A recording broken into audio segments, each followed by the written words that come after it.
നമ്മൾ ഭയങ്കര mail dominating ആയിട്ടുള്ള ഒരു സൊസൈറ്റിയിലാണ് ജീവിക്കുന്നത്. അപ്പോൾ പല കാര്യങ്ങളും ഭയങ്കര നോർമൽ എന്ന് വിചാരിക്കുന്നത് ഭയങ്കര സ്ത്രീവിരുദ്ധമായിട്ടുള്ള കാര്യങ്ങളായി. തീർച്ചയായിട്ടും ഈ പറയുന്ന പോലെ കുഞ്ഞിലെ പറയില്ലടാ, നീ ഒരു പെങ്കൊച്ചിനോട് തോറ്റിട്ട് വന്നോടാന്ന് പറയുന്ന ഒരു പരിപാടിയാണല്ലോ കുഞ്ഞിലെ. അപ്പം നമ്മളത് നോർമലാണത്. സൗമ്യ പറഞ്ഞിട്ട് തന്നെയാണ് നമ്മൾ കാര്യങ്ങൾ അറിയുന്നത്. നമ്മൾ തമ്മിൽ എപ്പോഴും ഭയങ്കര വിയോജിപ്പുകളൊക്കെ ഉണ്ടാവും.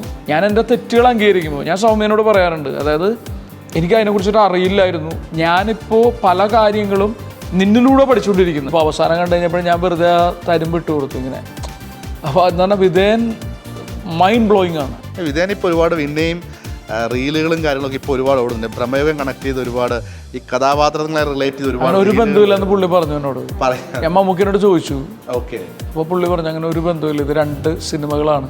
ഞാൻ നിങ്ങളോടുള്ള അരിശം അല്ലെങ്കിൽ നിങ്ങളോടുള്ള പക ഞാൻ എൻ്റെ മനസ്സിൽ നോക്കുമ്പോൾ ആർക്കാ നഷ്ടം? എനിക്കാ നഷ്ടം. ഹേർട്ട് ആയെങ്കിൽ സോറി പറയാം. അപ്പം ഞാൻ ചോദിക്കും ഹേർട്ട് ആയെങ്കിൽ എന്നാണോ? അപ്പം എന്ത് തോന്നുന്നു? സ്വന്തമായിട്ടൊന്ന് ആലോചിച്ച് നോക്ക്. അങ്ങനെ പെട്ടെന്ന് സോറി പറയുന്ന ഒരാളൊന്നുമല്ല. എന്തോ അനുഭവം അല്ല അതിന്റെ. വെൽക്കം വിനയ് ഫോർട്ട് ആൻഡ് ദിവ്യ പ്രഭ, സ്വാഗതം. Thank you. ഫാമിലി മൂവിയെ കണക്ട് ചെയ്യാണ് നമ്മൾ ഇരിക്കുന്നത്. സിനിമ മാറ്റി വെച്ച് കഴിഞ്ഞാൽ ഫാമിലി എന്ന് പറഞ്ഞാൽ ഡിഫൈൻ ഫാമിലി എന്ന് പറഞ്ഞാൽ എന്തായിരിക്കും പറയാൻ പറ്റുന്നത്? അത് എനിക്ക് തോന്നുന്നു ഓരോ ആൾക്കാരുടെയും പെർസ്പെക്റ്റീവാണ്, ഡിപ്പെൻഡ് ചെയ്തിരിക്കും. നമ്മളെ എന്താണ് അതുകൊണ്ട് മീൻ ചെയ്യുന്നതെന്ന് ഓരോരുത്തരുടെയും പേഴ്സണലി ഉള്ള ഒപ്പീനിയൻ ആയിരിക്കും. ഫാമിലിക്ക് തന്നെ പല അർത്ഥങ്ങളുണ്ടല്ലോ. ശരി, ഒന്നിപ്പോൾ നമ്മുടെ കുടുംബം, അച്ഛനമ്മ, നമ്മളെന്ന് പറയുന്ന, അല്ലെങ്കിൽ കുടുംബം പോലെ എന്ന് പറയുന്നതിന് നമ്മൾ ഉപയോഗിക്കും ഫ്രണ്ട്സ് ലൈക്ക് ഫാമിലി എന്ന് പറയാറുണ്ട്. ഫ്രണ്ട്സ് ലൈക്ക് ഫാമിലി അല്ലെങ്കിൽ വി ആർ ഫാമിലി എന്ന് പറയുന്ന പോലെ അങ്ങനെ പല അർത്ഥമുണ്ട്. അതായത് ഒരു പക്ഷേ ഒരുപാട് ഏറ്റവും ഇഷ്ടപ്പെടുന്ന, നമ്മളെ ഏറ്റവും സ്നേഹിക്കപ്പെടുന്ന ആ ഒരാളുകളുടെ കൂട്ടം എന്നൊക്കെ നമുക്ക് അതിനെ വേണം ഇന്റർപ്രറ്റ് ചെയ്യാം. നമുക്ക് ഓപ്പൺ ആയിട്ട് എല്ലാ കാര്യങ്ങളും ഡിസ്കസ് ചെയ്യാൻ പറ്റുന്ന ഒരു സ്പേസ് ഉള്ള ഒരു സ്ഥലം, നമ്മളായിട്ടിരിക്കുന്ന ഇടം. അതെ അതെ അതെ വേണമെങ്കിൽ പറയാം, സുനീഷ് വേണമെങ്കിൽ പറയാം. നമുക്ക് ട്രെയിലർ കാണുമ്പോൾ എനിക്ക് പെട്ടെന്ന് ഈ ഇടുക്കി കണ്ടുകൊണ്ടാണെന്ന് നമ്മളെ ജോജിയുടെ ഒക്കെ ഒരു അതിൻ്റെയൊക്കെ ട്രെയിലറിൻ്റെ ആ ഒരു ഫീല് വന്നു. ശരിക്കും പറഞ്ഞാൽ ഈ ഫാമിലി സിനിമ സംസാരിക്കുന്ന ടോപ്പിക് എന്താണ്? ശരിക്കും കുറച്ച് സ്ലോ പേസിൽ പോകുന്ന ഒരു സിനിമയാണോ? രണ്ടുപേർക്കും പറയാം. ഫാമിലി തന്നെ ഇന്നിപ്പോൾ നമ്മുടെ സൊസൈറ്റിയിൽ ഭയങ്കര ഭയാനകമായിട്ട് നടക്കുന്ന ഒരു ക്രൈമുണ്ട്. അപ്പോൾ ആ ക്രൈമിൻ്റെ പച്ചയായിട്ടുള്ള ഒരു തുറന്നുകാട്ടലാണ് സിനിമ. അങ്ങനെ ഒരു ക്രൈം നടക്കുകയും അല്ലെങ്കിൽ ഫാമിലി എന്ന് പറയുന്ന സിസ്റ്റം എങ്ങനെ ഒരു ക്രിമിനലിനെ പ്രൊട്ടക്ട് ചെയ്യുന്നു എന്ന് പറയുന്നതാണ് സിനിമയുടെ രത്നച്ചുരുക്കം. അതെ, അതൊരു കുടുംബ വ്യവസ്ഥയായിരിക്കാം, ഒരു മതമായിരിക്കാം, കുടുംബത്തിനകത്തുള്ള ഫാമിലി മെമ്പേഴ്സ് ആയിരിക്കാം. അതിനെ പ്രൊട്ടക്റ്റ് ചെയ്യാനാണോ അതോ ആ ഒരു ക്രിമിനൽ ഉണ്ടെങ്കിൽ ആ ക്രിമിനലിനെ വളർത്താനായിരിക്കാം ചിലപ്പോൾ അത് ഉണ്ടാവുന്നത്. അപ്പം ആ ഒരു സ്പേസിനെ മാക്സിമം എക്സ്പ്ലോർ ചെയ്തിട്ടുള്ള ഒരു സിനിമയാണ്. ഇങ്ങനെയൊരു കഥ പറയാൻ എന്തുകൊണ്ടായിരിക്കും ഇടുക്കി പോലൊരു പശ്ചാത്തലം സെലക്ട് ചെയ്ത്? ആ ഒരു ടെറൈനിൽ നടക്കുന്ന രീതിയിലുള്ള ഡോൺ സിനിമയാണ്. അപ്പോൾ നമ്മളെല്ലാവരും സിനിമ ചെയ്യാനുള്ള പ്രധാനപ്പെട്ട ഒരു കാരണം തീർച്ചയായിട്ടും അതിൻ്റെ ഗംഭീര തിരക്കഥയാണ്. നമ്മളെ characters mind blowing well written ക്യാരക്ടേഴ്സാണ്. എനിക്കിതുവരെ അങ്ങനത്തെ ഇത്ര കോംപ്ലക്സിറ്റീസ് ഉള്ള ഒരു കഥാപാത്രത്തിൽ ഡെയറിങ് ആയിട്ടൊരു ക്യാരക്ടർ എനിക്ക് പ്ലേ ചെയ്യാൻ പറ്റിയിട്ടില്ല. അങ്ങനത്തെ ഒരു ക്യാരക്ടറാണ്. അതിൻ്റെ അപ്പുറത്തേക്ക് ഇപ്പോൾ ഇന്ന് ഇന്ത്യയിലെ തന്നെ ഏറ്റവും പ്രത്യേകിച്ച് ചെറുപ്പക്കാരുടെ യങ് ഇൻഡിപെൻഡൻറ്റ് ഫിലിം മേക്കേഴ്സിൽ ഏറ്റവും പ്രഗത്ഭനായിട്ടുള്ള ഒരു ഫിലിം മേക്കറാണ് ഡോൺ. ഞാൻ ഡോണിൻ്റെ സിനിമകൾ കാണാറുണ്ട്. നമ്മൾ ഒരുമിച്ച് വർക്ക് ചെയ്യാൻ വേണ്ടി കുറേ നാൾ ശ്രമിച്ച് അങ്ങനെയാണ് നമ്മൾ ഈ സിനിമയിലേക്ക് എത്തുന്നത്. അപ്പോൾ ഡോണിൻ്റെ ഒരു പ്രത്യേകത ഒരു എന്ത് ആർട്ടുമാകട്ടെ, എന്ത് സിനിമയോ നാടകമോ എഴുത്തോ വരയോ, നമ്മളത് എത്ര പേഴ്സണലാണ് അത്രത്തോളം സത്യസന്ധമായിരിക്കും. അപ്പോൾ ഡോണിൻ്റെ ഏറ്റവും പേഴ്സണലായിട്ടുള്ള ഡോണിൻ്റെ വീടും പരിസരങ്ങളും പ്രദേശവും കൾച്ചറും കാലാവസ്ഥയും ഒക്കെ ഉൾക്കൊള്ളിച്ചുകൊണ്ടുള്ളൊരു സിനിമയാണ്. അപ്പം അതുകൊണ്ട് തന്നെ ഈ സിനിമ വളരെ സത്യസന്ധമായിട്ടുള്ളൊരു ആവിഷ്കാരമാണ്. ഈ പ്രശ്നം തുറന്നു കാട്ടുമ്പോഴും ഇതിൻ്റെ ഒരു പറയുന്ന പോലെ ഇനിയിപ്പോൾ സിനിമ ഇറങ്ങുമ്പോൾ വരാൻ പോകുന്നത് നമ്മൾ ഏതെങ്കിലും ഒരു പ്രത്യേക വിഭാഗക്കാരെ അഡ്രസ്സ് ചെയ്യുന്ന പോലത്തെ അങ്ങനെയൊക്കെയുള്ള വിവാദങ്ങളൊക്കെ ഉണ്ടാകാൻ സാധ്യതയൊക്കെയുണ്ട്. പക്ഷേ നമ്മളെപ്പോഴും ഒരു സിനിമ പറയുമ്പോൾ ഒരു ക്യാരക്ടറിനൊരു ഐഡൻറ്റിറ്റി, അയാൾക്കൊരു ജാതി ഒരു മതമൊക്കെ ഉണ്ടാവുമല്ലോ. അപ്പോൾ ഇതൊരു യൂണിവേഴ്സലാണ്. നമ്മൾ പറഞ്ഞിരിക്കുന്ന ഒരു സ്ഥലത്ത് നിന്ന് പറഞ്ഞിരിക്കുന്നു എന്ന് മാത്രമേ ഉള്ളൂ. അപ്പോൾ ആ ഇടുക്കി തിരഞ്ഞെടുക്കാനുള്ള പ്രധാന കാരണം ഇത് ഭയങ്കര ഇൻറ്റൻസും ഭയങ്കര പേഴ്സണലായിട്ടുള്ള, അല്ലെങ്കിൽ ഡോൺ ഏറ്റവും നന്നായിട്ട് അറിയുന്ന ഒരു ഒരു ഭൂപ്രദേശം. ശരി, നിങ്ങൾ സിനിമയിൽ ഹസ്ബൻഡ് ആൻഡ് വൈഫ് ആയിട്ടാണോ നിങ്ങൾ? അല്ല രണ്ടുപേരുടെ ക്യാരക്ടറിനെ പറ്റി ചോദിച്ചല്ലോ, അത് ആദ്യം എന്റെ ആന്റിയായിട്ട് അഭിനയിക്കുന്നതാണ്. എന്റെ ആന്റിയാണ്.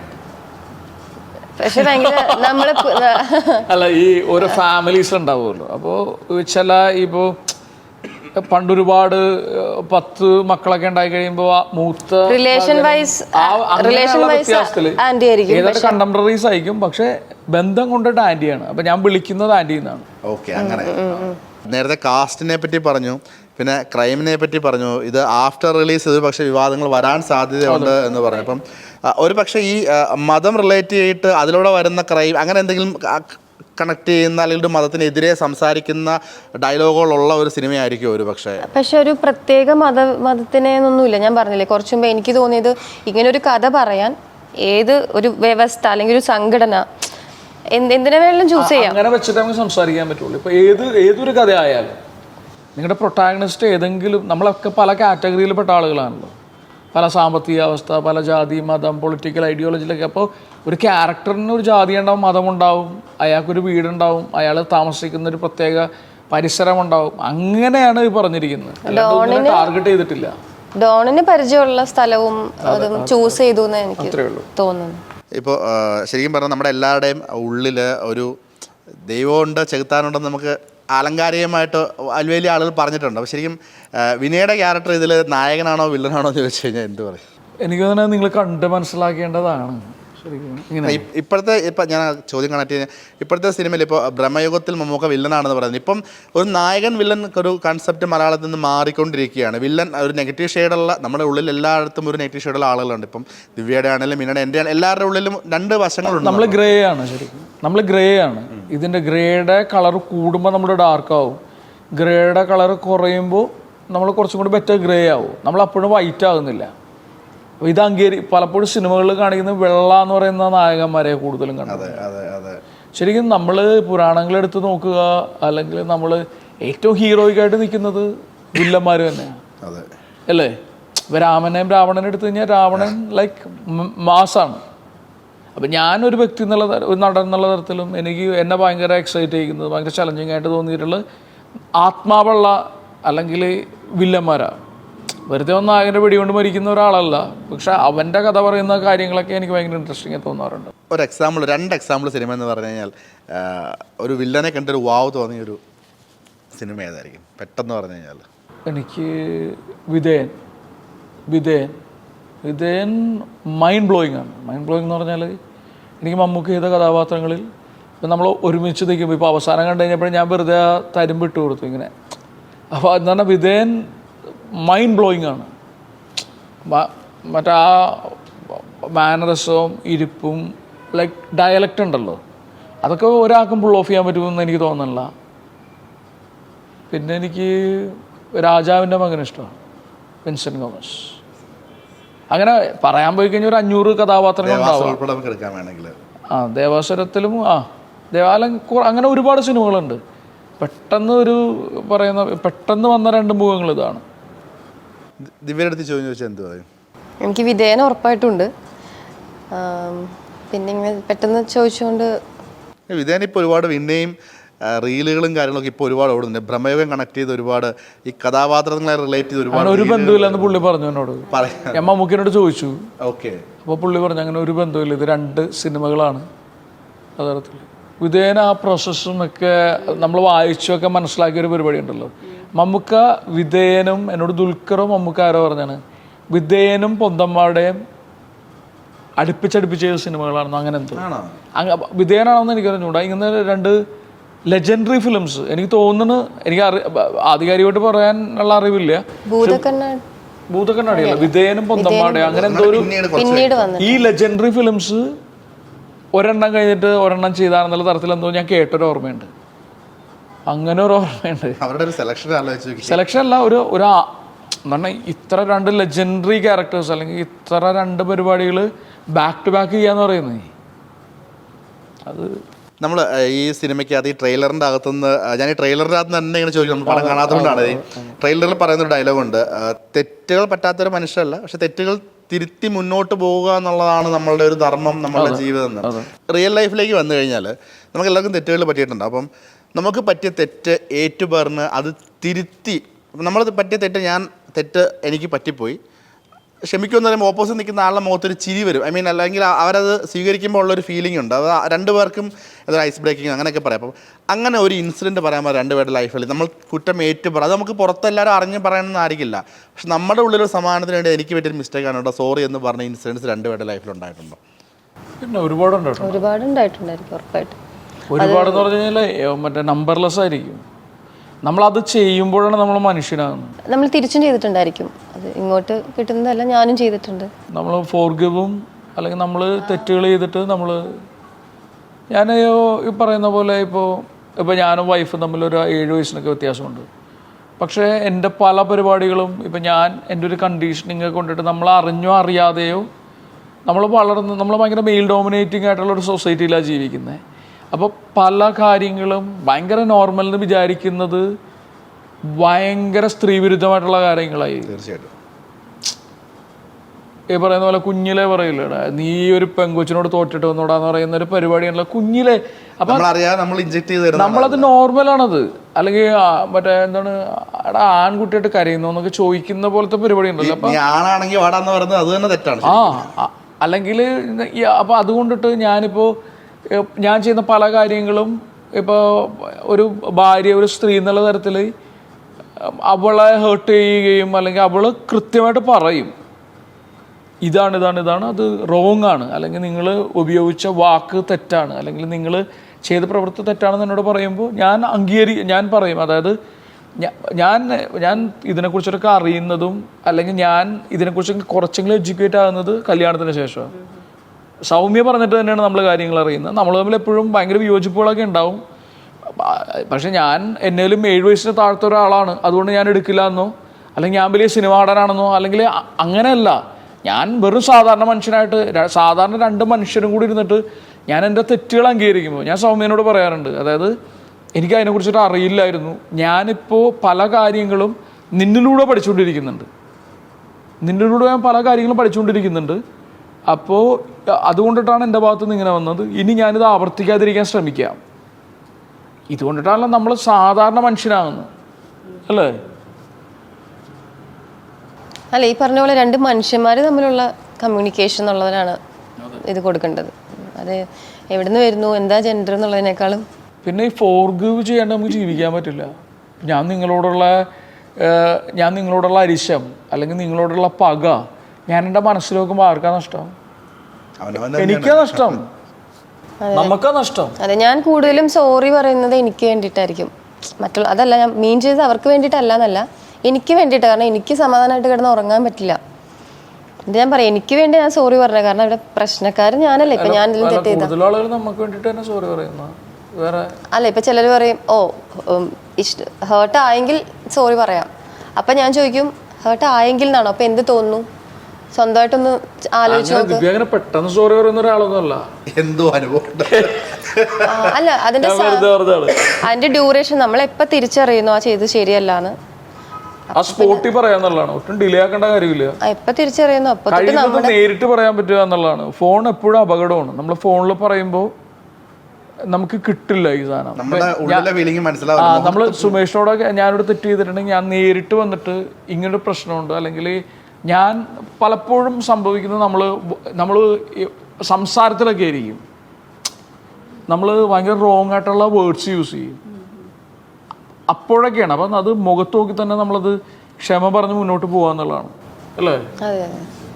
ദിവ്യയുടെ ഒരു കരിയർ നോക്കി കഴിഞ്ഞ് കഴിഞ്ഞാൽ ദിവ്യ ഒരുപാട് അങ്ങനെ സിനിമകളിൽ ദിവ്യ കാണാറില്ല. ദിവ്യ സെലക്ട് ആയിട്ട് ഇടയ്ക്ക് ഒരു ഗ്യാപ്പുകൾ വരുന്നുണ്ട്. എന്തുകൊണ്ടാണ് അങ്ങനെ? മനഃപൂർവ്വം എടുക്കുന്നതാണോ? ഒരിക്കലും മനഃപൂർവ്വം എടുക്കുന്നതല്ല. എനിക്ക് വരുന്ന സിനിമകൾ ഞാൻ മാക്സിമം ചെയ്തിട്ടേ ഉള്ളൂ. ഒഴിവാക്കിയ ചിത്രങ്ങൾ കുറച്ചേ ഉള്ളൂ.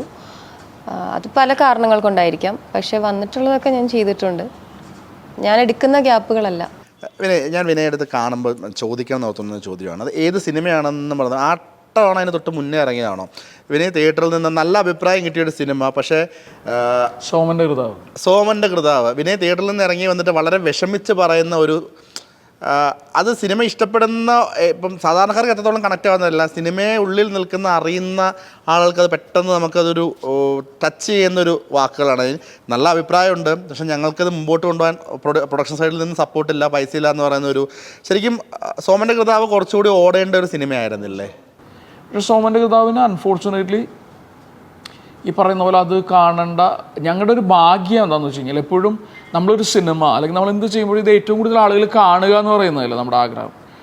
സോമൻ്റെ കൃതാവ് ആമസോണിൽ വരികയും ഈ അടുത്ത് എനിക്ക് തോന്നുന്നു ഏറ്റവും കൂടുതൽ ആളുകൾ കണ്ടൊരു സിനിമയാണ്. ഞാനൊരു കല്യാണത്തിന് പോയി, സോമൻ്റെ കൃതാവിൻ്റെ ഒരാഴ്ചയ്ക്ക് ശേഷം ആമസോണിൽ ഇറങ്ങിയിട്ട് ഞാൻ ചുരുങ്ങിയതൊരു 200-250 പേര്, വലിയ കല്യാണമായിരുന്നു, എന്നോട് വന്നിട്ട് നേരിട്ട് പറഞ്ഞിട്ടുണ്ട് ഈ സിനിമ കണ്ടു നന്നായിരുന്നു, ഇത് സിനിമ കണ്ടു നന്നായിരുന്നു, ഇതേപോലെയുള്ള സിനിമയാണ്. അപ്പോൾ സിനിമ ഒരു കൂട്ടായിട്ടുള്ള ഒരു കലയാണ്. അപ്പോൾ ഒരു സിനിമ കൂടുതൽ ആളുകളിലേക്ക് എത്തിക്കുക എങ്ങനെയാണെന്നുള്ളത് പറയുന്നത് അതിനൊരുപാട് മറ്റേ പൈസ ഉൾപ്പെടുന്ന പരിപാടിയാണ് എന്ന്. പക്ഷേ ഇത് പറയുമ്പോഴും ആ സിനിമയുടെ പൂർണ്ണതയിലേക്ക് എത്തിക്കാൻ വേണ്ടിയിട്ട് 100% സപ്പോർട്ട് ആ പ്രൊഡ്യൂസേഴ്സിൻ്റെ ഭാഗത്തു നിന്നുണ്ടായിരുന്നു.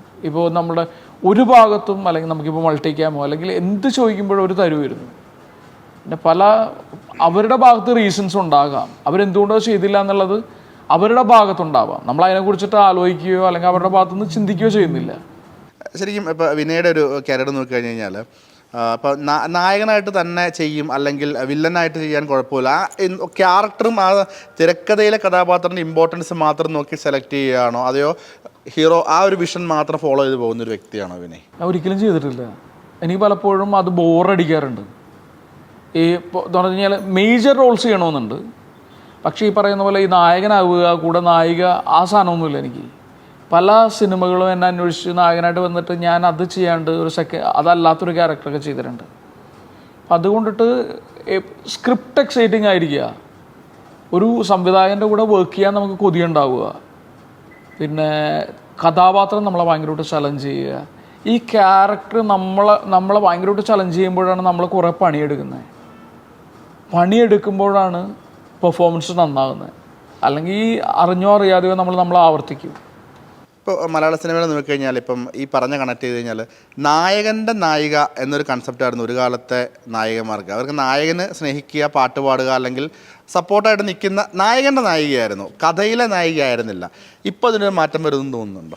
ഉറപ്പായിട്ടും മാറ്റം പണ്ടും ഉണ്ടായിരുന്നു. പക്ഷേ അത്തരത്തിലുള്ള സിനിമകൾ ശക്തമായിട്ടുള്ള സിനിമകൾ ഇപ്പോൾ KG ജോർജ് സാറിൻ്റെ ഒക്കെ സിനിമകൾ പറയുവാണെങ്കിൽ ഉറപ്പായിട്ടും ഉണ്ടായിരുന്നു. പക്ഷേ ഇടക്കാലത്ത് എവിടെയോ അത് മാറി വേറെ തരത്തിലോട്ട് മാറി. അപ്പം എനിക്ക് തോന്നുന്നു ഇതും ഇനിയും മാറുമായിരിക്കും, ഇതിങ്ങനെ മാറിക്കൊണ്ടേ ഇരിക്കുമായിരിക്കും. പക്ഷെ ഇപ്പോൾ എനിക്ക് കുറച്ചുകൂടി എനിക്ക് തോന്നുന്നു ഇപ്പോൾ കുറച്ചും കൂടി ശക്തമായിട്ട് മറ്റേ ഫീമെയിൽ സെൻറ്റേർഡ് ആയിട്ടുള്ള സിനിമകൾ വരുന്നുണ്ടെന്നാണ് എനിക്ക് തോന്നുന്നത്. വിനയ്ക്ക് personally fashion designer, costume designer ഉണ്ടോ? എങ്ങനെയാണ്? ഞാൻ തന്നെയാണ്, അത്ര ആയിട്ടില്ല. ഈ ഷോപ്പിംഗ് എങ്ങനെയാണ് സെലക്ട് ചെയ്യുന്നത്? ഒന്നുമില്ല, നമ്മളൊരു സ്ഥലത്ത് പോയിട്ട് ഇപ്പോൾ 5 ഷർട്ട് കണ്ടു, അപ്പോൾ ഞാനിങ്ങനെ നോക്കും അത് വേറെ ആരെങ്കിലും ഇടാത്തതായിട്ടുള്ള എന്തെങ്കിലും ഉണ്ടോ നോക്കിയിട്ട് അതെടുക്കും, അല്ലാണ്ട് ഞാൻ വേറെ ഒന്നും ചെയ്യില്ല. ഞാൻ എപ്പോഴും ഈ ആളുകൾ പറയുന്ന പോലെ ഞാൻ കംഫർട്ടിന് ഇമ്പോർട്ടൻസ് കൊടുക്കുന്ന ആളാണ്. അപ്പോൾ ഞാനൊരു ഫാഷൻ ഫ്രീക്കാണെന്ന് എനിക്ക് തോന്നിയിട്ടില്ല. ഇപ്പോൾ ഞാൻ ചിലപ്പോൾ ഒരു സാധനം ഇട്ടിട്ട് ഭയങ്കര രസമുണ്ടാവും, പക്ഷേ അതിൽ ഞാൻ കംഫർട്ടബിൾ ആയി ഞാൻ ഇടില്ല. നമ്മുടെ കംഫർട്ടാണ് പരിപാടി. മനോജ് ഏട്ടൻ്റെ അടുത്ത് ഈ സെയിം ചോദ്യം ചോദിച്ചപ്പോൾ ഈ സെയിം ഉത്തരം തന്നെയാണ്. പക്ഷെ പുള്ളി കുറച്ചും കൂടി പറയുന്ന പോലെ പുള്ളി ഭയങ്കര എഫേർട്ട് എടുത്തിട്ട് കോസ്റ്റ്യൂമൊക്കെ ഇടുന്ന പോലെ എനിക്ക് ഫീൽ ചെയ്തിട്ടുണ്ട്. അദ്ദേഹം ഇടുന്ന പോലെ വേറെ ഒരാളും ഇടാറില്ല. അങ്ങനത്തെ ഷർട്ടുകൾ എല്ലാം സ്പെഷ്യൽ ആയിരിക്കും ആളുടെ കയ്യിൽ. ഈ സിനിമയുടെ ട്രെയിലർ കാണുമ്പോൾ ഇതിനൊരു അവാർഡൊക്കെ ഓൾറെഡി ഈ സിനിമയുടെ ഏറ്റവും വലിയ പ്രത്യേകത ഈ സിനിമയുടെ വേൾഡ് പ്രീമിയർ ഇടുന്ന റോട്ടർഡാം ഫിലിം ഫെസ്റ്റിവലാണ്. റോട്ടർഡാം ഈ ലോകത്ത് തന്നെ ഏറ്റവും പ്രസ്റ്റീജിയസ് ആയിട്ടുള്ള ഒരു ഫിലിം ഫെസ്റ്റിവലാണ്. പിന്നെ ഞാൻ നേരത്തെ പറഞ്ഞ ഡോൺ ഇന്ത്യയിലെ തന്നെ ഏറ്റവും യുവ സംവിധായകരുടെ കൂട്ടത്തിൽ, ഇൻഡിപെൻഡൻറ്റ് ഫിലിം മേക്കേഴ്സിൻ്റെ കൂട്ടത്തിൽ ഏറ്റവും എമിനൻ്റ് ആയിട്ടുള്ള ഒരാളാണ്. അപ്പോൾ പിന്നെ ഫാമിലി ഒരു കഴിഞ്ഞ വർഷം ട്രാവൽ ചെയ്ത അത്ര ഫെസ്റ്റിവലുകൾ വേറെ എത്ര സിനിമകൾ പോയിട്ടുണ്ടെന്ന് എനിക്കറിഞ്ഞുകൂടാ. ചുരുങ്ങിയതൊരു 25 ഫെസ്റ്റിവലുകളിൽ സിനിമ പ്രദർശിപ്പിക്കുകയും ഭയങ്കര അഭിപ്രായം. വെറൈറ്റി എന്ന് പറഞ്ഞാൽ ഇൻ്റർനാഷണൽ മാഗസീനൊക്കെ ഉണ്ട്, അതിൽ നമ്മുടെ ഒരു ഫീച്ചറൊക്കെ വരിക എന്ന് പറയുന്നത് വലിയ കാര്യമാണ്. വെറൈറ്റിയിലടക്കം ഫീച്ചർ ചെയ്യപ്പെട്ട സിനിമയാണ് ഫാമിലി. നമുക്ക് എനിക്ക് തോന്നുന്നു മെജോറിറ്റി ഓഡിയൻസിൻ്റെ പ്രശ്നമാണോ നമുക്കത് മനസ്സിലാവാത്തതാണോ എന്നറിയില്ല. ഇപ്പം അവാർഡ് ഫെസ്റ്റിവൽസിന് അയക്കുന്ന സിനിമ എന്ന് പറയുമ്പോൾ പണ്ട് ആളുകൾ പറഞ്ഞു അവാർഡ് പടം എന്ന് പറഞ്ഞത് ഒരു ഇപ്പം അത് കേൾക്കുന്നില്ല. ഇപ്പോൾ ഒരു ഫെസ്റ്റിവൽ മൂഡിലുള്ള പടം അല്ലെങ്കിൽ സ്ലോ പേസിൽ പോകുന്ന സിനിമ എന്നൊക്കെ പറയും. അപ്പം ഇങ്ങനെ ഒരു സിനിമ തിയേറ്ററിലേക്ക് എത്തുമ്പോൾ ഇപ്പോൾ IFFKയിലാണെന്നുണ്ടെങ്കിൽ നിറഞ്ഞ സദസ്സിൽ ആളുകൾ വന്ന് കാണും. പക്ഷെ സാധാരണ ഒരു വെള്ളിയാഴ്ച അല്ലെങ്കിൽ ഒരു വ്യാഴാഴ്ച ഇങ്ങനെയൊരു അതിൻ്റെ ഒരു ടാഗ് ഇപ്പം ഇന്ന ഫെസ്റ്റിവലിൽ പോയ സിനിമ എന്ന് പറയുമ്പോൾ തന്നെ ആളുകൾ അപ്പം ഇത് അവർ ജഡ്ജ് ചെയ്തു ഇതിനെ ഓൾറെഡി. അപ്പോൾ ഇതിൻ്റെ അകത്ത് വരെ കൊമേഴ്ഷ്യൽ എലമെൻറ്റ്സ് ഒന്നുമില്ല, ഇതൊരു സ്ലോ പേസിൽ പോകുന്ന ഒരു ഓഫ് ബീറ്റ് മൂവി അങ്ങനെ ജഡ്ജ് ചെയ്യപ്പെടുന്നുണ്ട്. അപ്പം ഇതൊരു വെള്ളിയാഴ്ച വ്യാഴാഴ്ച തിയേറ്ററിൽ എത്തുമ്പോൾ അത് ശരിക്കും എൻ്റെ ഒരു റിസ്ക് എലമെൻ്റ് ഉണ്ടെന്ന് തോന്നിയിട്ടുണ്ടോ? കാരണം അത് സിനിമയുടെ കുഴപ്പമല്ല, പ്രേക്ഷകന്റെ പ്രശ്നമാണത്. പ്രേക്ഷകൻ പണ്ടേ അവന്റെ മൈൻഡ് സെറ്റ് അങ്ങനെയാണ് ആക്ച്വലി. ശരിക്കും പ്രേക്ഷകന്റെയും പ്രശ്നമാണെന്ന് എനിക്കറിയില്ല. ഓരോ ആൾക്കാർക്ക് ഓരോ ടേസ്റ്റ് ഉണ്ടായിരിക്കും, അല്ലെങ്കിൽ ചില ആൾക്കാർക്ക് ഏതുതരം സിനിമ കാണണം എന്ന് അത് സിനിമ കാണുന്ന ആളുടെ ചോയ്സാണ്. ഇപ്പോൾ ഈ സിനിമ എന്ന് പറയുമ്പോൾ അല്ലെങ്കിൽ ഒരാൾ ഈ സിനിമ തിയേറ്ററിലേക്ക് കാണാൻ വരുന്നു, എന്തുകൊണ്ട് ഈ സിനിമ കാണണം എന്ന് ചോദിച്ചു കഴിഞ്ഞാൽ നമ്മൾ പറയുന്നത് നിങ്ങൾ സിനിമയെ ഭയങ്കരമായിട്ട് സ്നേഹിക്കുന്ന ഒരാളാണെങ്കിൽ നമ്മൾ ഈ പുസ്തകം വായിക്കില്ലേ, നമ്മൾ നല്ല നോവൽ വായിക്കുമ്പോൾ, നമ്മൾ നല്ലൊരു കവിത വായിക്കുമ്പോൾ, നല്ല ഒരു സിംഫണിയോ അല്ലെങ്കിൽ ഹിന്ദുസ്ഥാനി മ്യൂസിക്കോ അല്ലെങ്കിൽ ഗസലോ ഭയങ്കര സൈലൻസിൽ നിന്നിട്ട് ആസ്വദിക്കുന്ന പോലെ കാണേണ്ട ഒരു സിനിമയാണിത്. ഇതൊരു തട്ടുപൊളിപ്പൻ അടി ഇടി ബഹളം കുത്ത് കൊലപാതകം എന്നുള്ള പടമൊന്നുമല്ല. ഈ പറയുന്ന പോലെ ഭയങ്കര കോമഡിയോ അങ്ങനെയൊന്നുമില്ല പടം. പക്ഷേ നല്ല ഇൻറ്റൻസ് ആയിട്ടുള്ള ഇന്ന് സമൂഹത്തിൽ നമ്മൾ ഒരിക്കലും ചർച്ച ചെയ്യപ്പെടാത്ത ഒരു വിഷയത്തിൻ്റെ പച്ചയായിട്ടുള്ള ആവിഷ്കാരം പടത്തിലുണ്ട്. അപ്പോൾ ഒരു ഗംഭീര സിനിമയാണ്. പക്ഷേ ഈ പറയുന്ന പോലെ പക്ഷേ ഈ സിനിമയ്ക്ക് ഒരു പേസ് ഉണ്ട്. ആ പേസിലാണ് ഈ സിനിമ സഞ്ചരിക്കുന്നത്. അപ്പോൾ അതിന് പ്രിപ്പയർഡായിട്ട് വേണം നമ്മൾ ഈ സിനിമ കാണാൻ.